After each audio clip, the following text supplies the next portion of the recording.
is a narrated lecture based on the uploaded notes titled Nucleation, Growth and Diffusion in Eutectoid Transformations, suitable for undergraduate metallurgical and materials engineering students.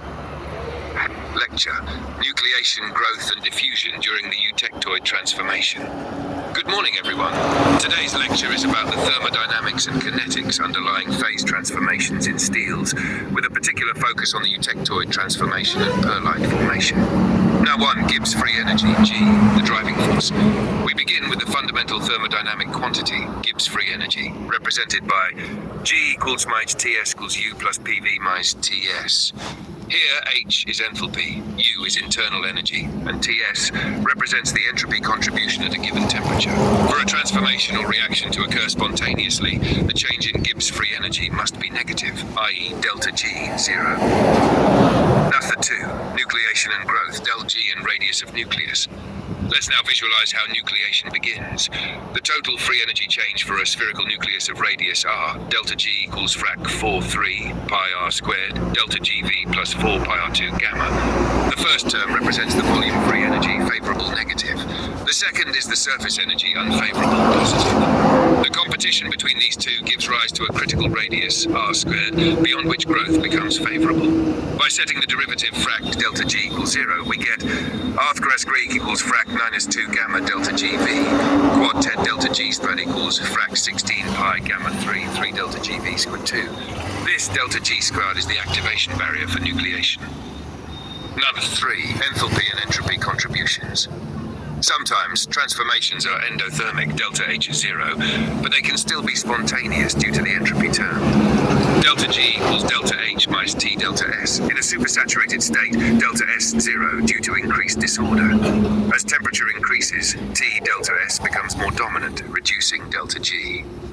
4. Diffusion in eutectoid transformation. Now shifting gears to eutectoid decomposition, where austenite, gamma, transforms to pearlite, P, a lamellar mixture of ferrite, alpha, and cementite, Phe3 tex C, gamma, right arrow, alpha, plus Phe3 tex C. At 727 degrees Celsius, this transformation occurs as isothermally. Carbon diffusion is the rate-limiting step here. Now 5. Why pearlite is lamellar? The lamellar structure of pearlite forms due to the need to reduce interfacial energy and enhance diffusion. Typical interlamellar spacing is around 100 to 300 nanometers. Diffusion paths include along dislocations, short-circuit diffusion, interlamellar spacing, which enables rapid carbon redistribution. This structure is ideal for balancing thermodynamic stability and kinetic feasibility. Nanopar 6. Gibbs free energy in phase during eutectoid transformation, delta G equals G-tex products.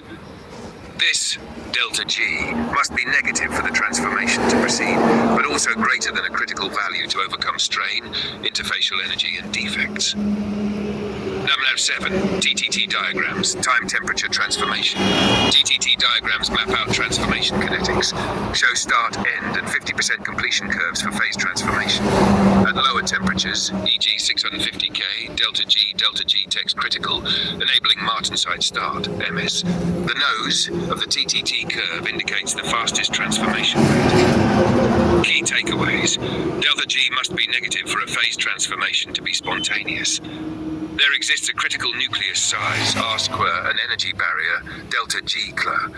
Pearlite forms lamellar structures to reduce energy and enable fast carbon diffusion. Diffusion and strain energy play vital roles in transformation kinetics. TTT diagrams help predict product phases at different cooling rates. That concludes our lecture. In the next session, we'll simulate nucleation energetics